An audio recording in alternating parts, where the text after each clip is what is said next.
Ware house में आपको as आ machine के तौर पर लिया जाता है। भई आप जैसे आप इंसान नहीं हो, आप मशीन हो। आपको मशीन की स्पीड से यहाँ पे काम करना पड़ता है। ना किसी से बात करना अलाउ होता है, ना आपको ज़्यादा ब्रेक लेना अलाउ होता है। अगर आप अपनी शिफ्ट के दौरान फ़ोन यूज़ करोगे, किसी से बात करोगे तो आपको घर भेज दिया जाएगा। तो बहुत ही डिप्रेस्ड टाइप का इन्वायरमेंट होता है वेयर हाउस का। आपको ऐसा फ़ील होगा कि आप किसी जेल में आ गए हो। वही $17-18 से जो पे है आपकी डायरेक्ट हो जाएगी $22 से 25, 26 और 27 के बीच में आपको पे दी जाएगी। मोस्टली 25, 26 लोग ले रहे हैं यहाँ पे। अभी जब आप नए आते हो आपको पता नहीं चलता, आपको सिर्फ पैसे कमाने होते हैं, डॉलर्स कमाने होते हैं। ओवर टाइम मिलता है क्योंकि ओवर टाइम में ना आपको जितनी आपकी रेगुलर पे है, ओवर टाइम अगर आप लगाओगे आपकी पे डबल हो जाती है। अरे दोस्तों, welcome back to the channel. आज का जो टॉपिक होगा ना बहुत इंटरेस्टिंग होने वाला है और ऐसा होने वाला है कि जिस पे बहुत से लोग जो है ना, जो ख़ासतौर पे कनाडा आना चाहते हैं, उनके लिए तो ये जो है ना आज का टॉपिक बहुत ही इंटरेस्टिंग और एक इन्फॉर्मेटिव होने वाला है। तो मेक श्योर करना इस वीडियो को एंड तक ज़रूर देखना, दूसरों के साथ शेयर करना और सबसे पहले ना चैनल को सब्सक्राइब ज़रूर कर लो। तो आज बात करते हैं कि जो हमारे मुल्कों में लोग होते हैं, चाहे पाकिस्तान में है, चाहे इंडिया में है, और जो कनाडा आना चाहते हैं, उनका सबसे जो है ना सबसे इंटरेस्ट लेवल उनका इस चीज़ में होता है कि कनाडा में जॉबें कैसी होती हैं। अगर वो यहाँ पे आएंगे उनको यहाँ पे काम मिलेगा, नहीं मिलेगा, मिलेगा भी सही तो कैसा होगा और वो कितना पे करेंगे। तो ये सारा जो है ना इस वीडियो में कवर करूँगा आज मैं।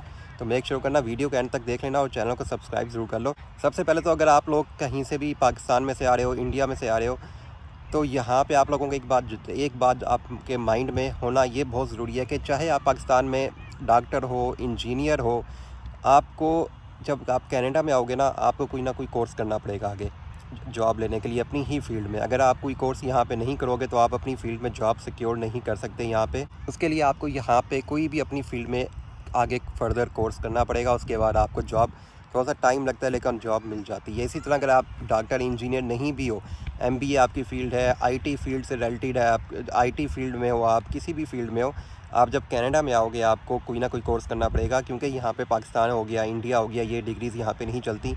आपको फर्दर अपनी ही फील्ड में यहाँ पे आके कोर्स करना पड़ेगा छोटा मोटा, और उसमें जॉब ढूंढनी पड़ेगी जो कि इजीली मिल जाती है। थोड़ा बहुत टाइम लगता है लेकिन मिल जाती है, क्योंकि अगर आप कोई कोर्स नहीं करोगे तो आपको यहाँ पे एक अच्छी जॉब आपकी फील्ड में वो नहीं मिलेगी।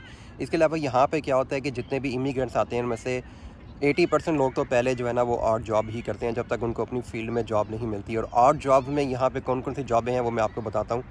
सबसे पहले ऑड जॉब जो 80 से 90% लोग यहाँ पे करें हैं वो है वेयर हाउस की जॉब, जो कि ऑड जॉब में आती है और नहीं भी आती।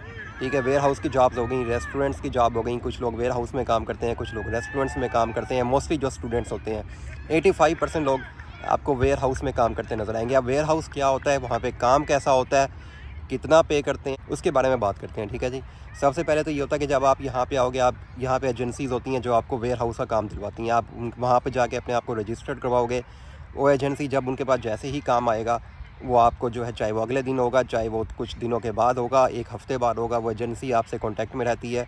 जब भी कोई काम आता है आपको फ़ौरन निकाला जाती है कि भी सुबह आपकी शिफ्ट 7 बजे स्टार्ट हो जाएगी, आपने फ़ौरन जो है ना टाइम पे पहुंचना है। सबसे पहली बात यह है कि यहाँ पे आपको टाइम की जो पाबंदी होता है वो बहुत ज़रूरी होता है, वो करनी पड़ती है। अगर शिफ्ट आपकी 7 बजे शुरू हो रही है तो आपको 7 बजे जाना पड़ेगा। अगर आप 7:01 पे भी जाओगे आपकी 15 मिनट के जो पैसे हैं वो काट लिए जाते हैं। और अगर आप डेली बेसिस पे 7:01 पर 7:02 पे जाओगे तो कुछ दिनों बाद आपको वार्निंग दे के आपको एक मैसेज आ जाएगा एजेंसी की तरफ से कि आपकी शिफ्ट कैंसिल हो गई है, आप कल से काम पे नहीं जाओगे। जब कोई नया काम आएगा आपको बताएंगे, तब तक आप घर पे बैठो, रेस्ट करो। क्योंकि यहाँ पे टाइम की पाबंदी बहुत ज़रूरी है, चाहे और कोई काम हो ना हो। अगर आप टाइम को फॉलो नहीं करोगे आपको यहाँ पे कोई जॉब नहीं मिलेगी। ठीक है, और अगर आप एक सबसे पहले टाइम की पाबंदी, दूसरा यहाँ पे आप डे ऑफ नहीं ले सकते, चाहे आप बीमार हो। ठीक है, कभी कभी चल जाता है लेकिन ज़्यादा अगर आप डे ऑफ लोगे डेली बेसिस पे, हर हफ्ते एक छुट्टी करोगे, 2 छुट्टियाँ करोगे, तो आपको 1-2 हफ्ते बाद आपको घर भेज दिया जाएगा और फिर आपको बैठना पड़ेगा जब तक अगली जॉब नहीं मिलती, जो कि बहुत मुश्किल से मिलती है आजकल जो हालात चल रहे हैं यहाँ पे। और अब वेयर हाउस में होता क्या है ये बात करते हैं। फ़र्ज़ करो कि आप एक ऐसे वेयर हाउस में काम कर रहे हो जो प्लास्टिक से डील करता है, यानी कि वहाँ पे प्लास्टिक के कप्स बनते हैं, प्लेटें बनती हैं, या कपड़े शपड़े कुछ भी है। डिफरेंट वेयर हाउसेस होते हैं, डिफरेंट काम होते हैं हर जगह। अगर और आप लोगों ने देखा होगा जैसे एयरपोर्ट पे आपका लगेज आता है तो वो एक बेल्ट चल रही होती है, वहाँ पे आपका लगेज उस पर उसके थ्रू आता है। सेम ऐसा वेयर हाउस में भी होता है। यहाँ पे आप वेयर हाउस में काम करने जाओगे, आपको लगा दिया जाएगा किसी भी बेल्ट के आगे, किसी भी लाइन के आगे खड़ा कर दिया जाएगा। आपका काम सिर्फ ये होगा कि वो मशीनें लगी होती हैं हर तरफ, उन मशीनों में से जो है ना प्लास्टिक के कप्स निकल रहे होते हैं या जो भी निकल रहा होता है, प्लास्टिक कप्स हो गए, प्लेट्स हो गई, वो आ रहे होते हैं बहुत ही स्पीड में। वेयर हाउस का जो काम है ना, बहुत ही फास्ट पेस इन्वायरमेंट होता है वेयर हाउस का। आपको अपने हाथ बाजू बहुत जो है ना जल्दी जल्दी चलाने पड़ते हैं इधर। अब आपको किसी भी उस लाइन के आगे खड़ा कर दिया जाएगा। आपका काम ये होगा कि जैसे जैसे वो प्लास्टिक कप्स बन के निकल रहे हैं, आपके हाथ में एक बॉक्स होगा, आपने जल्दी जल्दी उस बॉक्स में डालना है, उसको पैक करना है, और नीचे एक पैलेट पड़ी होगी स्किड, आपने उसके ऊपर रख देना है। कोई बंदा आएगा, उसको पिक करेगा और चला जाएगा। अगर आप 1 मिनट भी लेट हो जाओगे या कहीं किसी से बात करने लग जाओगे, तो जितने भी प्लास्टिक कप्स होते हैं वो नीचे सारा फ्लोर पे फैल जाएंगे, और आपका सुपरवाइज़र कहेगा भाई इसको उठाओ, फ़ौरन जो है ना इसको साफ़ करो, क्लियर करो सारा। दूसरा ये होता है कि हर वेयर हाउस में टारगेट सिस्टम होता है। अगर आप स्लो काम करोगे या बातें करोगे, फ़ोन यूज़ करोगे, अपना टारगेट पूरा नहीं कर पाओगे। हर 2 घंटे बाद आपको सुपरवाइज़र आपके सर पे होगा कि भाई you are working very slow, you have to move fast man. अगर आप वो फास्ट काम नहीं करोगे तो आपको घर भेज दिया जाएगा, आपकी शिफ्ट कैंसिल कर दी जाएगी। क्योंकि वेयर हाउस में आपको एज आ मशीन के तौर पर लिया जाता है। भाई आप जैसे आप इंसान नहीं हो, आप मशीन हो। आपको मशीन की स्पीड से यहाँ पे काम करना पड़ता है। ना किसी से बात करना अलाउ होता है, ना आपको ज़्यादा ब्रेक लेना अलाउ होता है। सिर्फ 2 ब्रेक्स मिलती हैं, एक 15 मिनट की, एक आधे घंटे की लंच ब्रेक बस।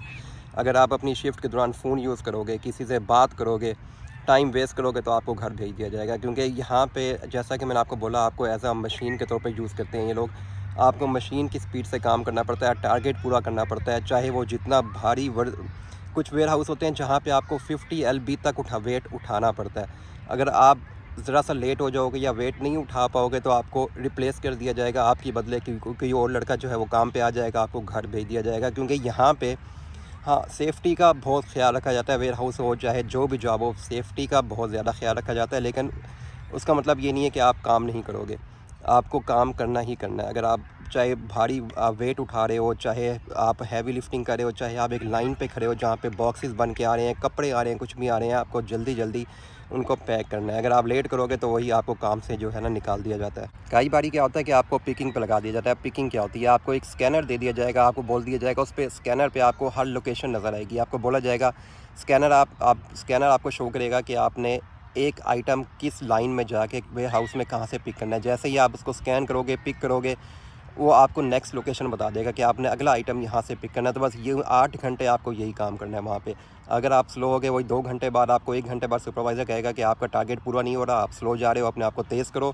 तेज़ नहीं कर पाओगे तो आपको घर भेज दिया जाएगा। अब पे की थोड़ी सी बात करते हैं। इस काम की जो मैंने आपको बताया, ये पिकिंग हो गया, वेयर हाउस का काम, इसकी आपको जो नॉर्मल मिनिमम वेज मिल रही है $17 इस टाइम, ऑलमोस्ट $17 कनाडा की मिनिमम वेज है, वो आपको दी जाएगी। कुछ वेयर हाउसेस ज़्यादा भी देते हैं, लाइक हर वेयर डिपेंड करता है। हर वेयर हाउस में जहाँ बहुत ही हल्का काम होता है वहाँ मिनिमम वेज होती है 17। जहाँ थोड़ा सा मुश्किल काम होता है, तेज़ काम होता है, वहाँ आपको 19-20 तक भी मिल जाती है। और अगर आप थोड़ा सा अपने अंदर कोई स्किल डेवलप करोगे, वेयर हाउस में 2 टाइप की जॉबें होती हैं। एक जैसे मैंने आपको बताया, किसी लाइन पे आपको खड़ा कर दिया जाएगा, आपने सिर्फ पैकेजिंग करनी है, पिकिंग करनी है। दूसरा होता है फोकलिफ्ट। फोकलिफ्ट आता है एक स्किल, आप क्योंकि आप एक लाइसेंस लेते हो फोकलिफ्ट के लिए, आपके पास एक स्किल आ जाता है, उसकी डिमांड ज़्यादा है यहाँ पे। अगर आप फोकलिफ्ट का लाइसेंस लोगे, जो कि $150 के जो है ना $150 मिल जाता है। बहुत से लोग हैं जो फोकलिफ्ट का लाइसेंस दे रहे हैं। 1-2 दिन की ट्रेनिंग होती है, आपको लाइसेंस मिल जाएगा। आप उस बेस पे जो है ना वेयर हाउस में जॉब लोगे, तो आपको वही $17-18 से जो पे है आपकी डायरेक्ट हो जाएगी $22 से 25, 26 और 27 के बीच में आपको पे दी जाएगी। मोस्टली 25-26 लोग ले रहे हैं यहाँ पे अभी, अगर आपको फोकलिफ्ट चलानी आती है। तो ये हो गई 2 टाइप होंगी जो वेयर हाउस में जॉब्स होती हैं। बाकी वेयर हाउस का काम कोई ऐसा होता है, क्योंकि जब आप नए आते हो आपको पता नहीं चलता, आपको सिर्फ पैसे कमाने होते हैं, डॉलर्स कमाने होते हैं। आपको 8 घंटे की शिफ्ट वैसे मिलती है, 12-12 घंटे की लोग आम तौर पे शिफ्टें करते हैं, वीकेंड भी शिफ्ट लेते हैं। ओवर टाइम मिलता है, क्योंकि ओवर टाइम में ना आपको जितनी आपकी रेगुलर पे है, ओवर टाइम अगर आप लगाओगे तो आपको 1.5 पे मिलेगी। यानी कि जो आप ले रहे हो उसकी 1.5 अंदर और ऐड कर लो, आपकी पे डबल हो जाती है ऑलमोस्ट, आपको वो पे मिलेगी। तो बहुत से स्टूडेंट्स हो गए वो 12-12 घंटे काम करते हैं यहाँ पे वेयर हाउस के काम। वेयर हाउस का काम कुछ ऐसा है कि आप शुरू में तो कर लोगे, लेकिन जैसे जैसे टाइम गुजरेगा ना, साल गुजर गया, 2 साल गुजर गया, उसके बाद आप उसी जब वेयर हाउस में जाओगे ना, आपका दम घुटना शुरू हो जाता है। आप एक क्योंकि बहुत ही डिप्रेस टाइप का इन्वायरमेंट होता है वेयर हाउस का। आपको ऐसा फील होगा कि आप किसी जेल में आ गए हो। आपका बस नहीं चलेगा, यार मैं फ़ौरन यहाँ से निकल जाऊँ, क्योंकि आपको मशीन की तरह काम लिया जाता है। आप किसी से बात नहीं कर सकते, फ़ोन तक यूज़ नहीं कर सकते, छुप छुप के फ़ोन यूज़ करोगे, कभी वेयर हाउस के सुपरवाइज़र ने देख लिया तो आपकी जॉब चली जाती है। सुपरवाइज़र पे डिपेंड करता है कि वो उसने कैसा इन्वायरमेंट रखा हुआ है। अगर कोई अच्छा सुपरवाइज़र है फिर तो ठीक है, अगर कोई अच्छा सुपरवाइज़र नहीं मिला, गंदा सुपरवाइज़र मिल गया, बहुत स्ट्रिक्ट सुपरवाइज़र मिल गया, तो बस फिर आप ऐसा लगेगा कि जैसे आप किसी जेल में काम कर रहे हो।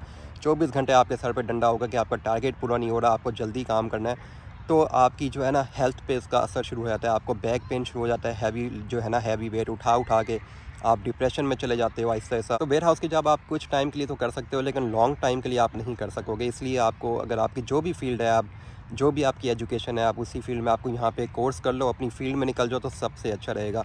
बाकी जो है डिपेंड करता है, अगर आपको मॉर्निंग की शिफ्ट मिली है, उसमें आपको 17 या 18 डॉलर पे है, तो वही पे आपकी आफ्टरनून में 1 या $1.5 ज़्यादा हो जाती है, आपकी 20 के करीब पहुंच जाती है। अगर आप नाइट शिफ्ट करोगे तो आपको $3 ज़्यादा मिलते हैं। आपको अगर $20 ले रहे हो तो 23 मिलेंगे। अगर आप फोकलिफ्ट चला रहे हो, $25 ले रहे हो, तो आपको नाइट शिफ्ट में $3 और ऐड कर लो, $28 मिलेंगे। क्योंकि इस हिसाब से होता है, मॉर्निंग शिफ्ट पहले कम होता है थोड़ा सा, आफ्टरनून में एक $1.5 बढ़ जाता है, नाइट शिफ्ट में $3 ज़्यादा आपके बढ़ जाते हैं सेम जगह पे काम करने के लिए, ठीक है। तो अगर आप, और तीसरे नंबर पे बात करते हैं, तीसरे नंबर पे जो जॉब हो गई वो ये होती है यहाँ पे सिक्योरिटी की जॉब। सिक्योरिटी क्या है, आपको यहाँ पे एक लाइसेंस लेना पड़ता है। सिक्योरिटी की जॉब बहुत ही सुकून वाली और चिल जॉब होती है। आपको एक टेस्ट क्लियर करना पड़ता है, लाइसेंस आपके पास आ गया तो आप, अगर आपके पास गाड़ी है, गाड़ी वालों को सिक्योरिटी की जॉब ईज़िली मिल जाती हैं, क्योंकि अब वो प्रेफर करते हैं कि आपके पास लाइसेंस होना चाहिए, गाड़ी होनी चाहिए, क्योंकि आपको कभी कहाँ भेजा जाता है, कभी कहाँ भेजा जाता है। किसी भी आपको एक ऑफिस में भेज दिया जाएगा, किसी फैक्ट्री में भेज दिया जाएगा, किसी बिल्डिंग में भेज दिया जाएगा, वहाँ जाके हमने सिर्फ बैठना है, मॉनिटर करनी है सिचुएशन को, जो गेस्ट आ रहे हैं उनको साइन इन करना है, साइन आउट करना है। सबसे चिल वाली जॉब है, जो कि सबसे मुश्किल से मिलती है, क्योंकि लोग 10-10 साल, 15-15 साल सिक्योरिटी की जॉब पर बैठे रहते हैं और छोड़ते तक नहीं है। इस वजह से थोड़ी सी मुश्किल से मिलती है, लेकिन अगर आपके पास गाड़ी है तो कोई मुश्किल नहीं होती, आपको सिक्योरिटी की जॉब मिल ही जाती है। सबसे एक अच्छी बात यहाँ पे जो होती है ना, वो चाहे आप वेयर हाउस में काम करें हो, कहीं पे भी काम करें, वो ये होता है कि हर बंदे को अपने उसके राइट्स पता होते हैं, ठीक है। रूल एंड लॉ के मुताबिक उसके राइट्स पता होते हैं। कोई मैनेजर आपसे ऊंची आवाज़ में बात नहीं कर सकता, आपके साथ नाइंसाफ़ी नहीं कर सकता, क्योंकि अगर कोई करना भी चाहेगा तो आप कंप्लेन कर देते हो मैनेजर को, अपनी जॉब जो है उसकी ख़तरे में पड़ जाती है। तो आपसे कभी कोई नाइंसाफ़ी यहाँ पे नहीं होती, हर चीज़ रूल एंड रेगुलेशन और राइट्स के मुताबिक होती है, जो आपके राइट्स हैं। सेफ्टी का बहुत ख्याल रखा जाता है। अगर आपको कोई भी, आप एक परमानेंट एम्प्लॉय हायर हो, ठीक है, अगर आपको कोई भी जो है बैक पेन शुरू हो गया, कुछ भी हो गया, तो आपको गवर्नमेंट के खर्चे पे आपको इंश्योरेंस दी जाती है, जो आप हर जो बेनिफिट आपको मिलते हैं, आपको ये मेडिकल वगैरह वैसे भी फ्री है, उसमें भी फ्री मिलता है। तो आपको जाके आपकी सेफ्टी का ख्याल रखा जाता है, आपको कोई भारी वज़न तक उठाने नहीं दिया जाता। बार बार जो है सुपरवाइज़र आपके पास आके पूछेगा भी हाँ आप ठीक फील कर रहे हो। अगर आपको डॉक्टर ने लिख के दिया हुआ है कि आप हैवी वेट नहीं उठा सकते, तो आपको किसी लाइट जो है ना, बहुत ही, जहाँ पे बहुत लाइट काम हो रहा होगा, खाली आपने स्टिकर लगाने हैं, सिर्फ आपने 8 घंटे खड़े होकर ना, आपको वहाँ पे लगा दिया जाएगा, जहाँ पे आपको सिर्फ 8 घंटे खड़े होकर स्टिकर लगाने हैं बॉक्सेस पर, कुछ भी नहीं करना। इतना जो है ना यहाँ पे सेफ्टी का ख्याल रखा जाता है। अब बात करते हैं कि आपकी जो मिनिमम वेज है उसमें आपका कितना बन जाता है मंथली। फ़र्ज़ करो कि आपकी, मैं ज़्यादा नहीं करता, $17 से ही लगाओ मिनिमम वेज जो चल रही है। अगर आप पर आवर $17 लोगे, आपकी मंथली इनकम बनेगी 2400-2500 के बीच में, जो कि मोस्टली लोग ज़्यादा बना लेते हैं ओवर टाइम करके, पार्ट टाइम कोई और जॉब ढूंढ के, मोस्टली ओवर टाइम करके आपकी $3000 तक मंथली बन जाती है। और फ़र्ज़ करो अगर आपके साथ कोई, आपकी स्पाउस है, आपकी बीवी है जो आपके साथ काम कर रही है, उसकी भी, अगर, मैं अच्छी जॉब की बात नहीं कर रहा, अगर कोई अच्छी डिग्री है, अच्छी जॉब है, फिर तो आप मज़े ही मज़े हैं आपके। अगर मैं अभी से मिनिमम वेज को लेके चल रहा हूँ, फ़र्ज़ करो कि उसकी भी मिनिमम वेज की जॉब है, वो भी $17 ले रही है, 2500 आप बना रहे हो, ओवर टाइम करके 3000 आप बना रहे हो, 3000 आपकी बीवी बना रही है, तो आपकी मंथली इनकम होगी दोनों को मिला के ऑलमोस्ट $6000 तक, ठीक है। $6000 आपकी मंथली बन जाती है। अगर आपके पास $6000 घर में आ रहा है मंथली, तो आप यहाँ पे सुकून से एक अच्छी लाइफ स्पेंड कर सकते हो। आप अपनी जो है ना, आप अपनी रिहाइश भी अच्छी रख सकते हो, अच्छा अपार्टमेंट ले सकते हो, खाना पीना खुल के खा सकते हो, घूम फिर खुल के सकते हो, चाहे आपकी मर्ज़ी है। उसमें आप एक बंदा जो है ख़र्चा करे, एक बंदा सेविंग करे, वो आपकी मर्ज़ी है। अगर नहीं सेविंग करनी तो आप अपनी लाइफ एक अच्छी तरीके से स्पेंड कर सकते हो, घूम फिर सकते हो, खा पी सकते हो, जहाँ दिल चाहे आप जा सकते हो। ये होता है यहाँ पे। अगर 2 बंदे आपके घर में काम करने वाले हैं, आप किसी चीज़ का कोई टेंशन लेने की ज़रूरत ही नहीं है। तो आज के लिए बस इतना ही। मैंने सोचा कि एक वीडियो बनाता हूँ जिसमें आपको बताता हूँ कि यहाँ पे जो भी लोग यहाँ पे जॉब कर रहे हैं, वो कैसी जॉबें कर रहे हैं, उनमें से कितनी उनकी इनकम होती है, क्या होता है। तो वो सारा आपको मैंने इस वीडियो में बताया। वीडियो अच्छी लगी हो तो शेयर भी करना और चैनल को सब्सक्राइब ज़रूर कर लेना।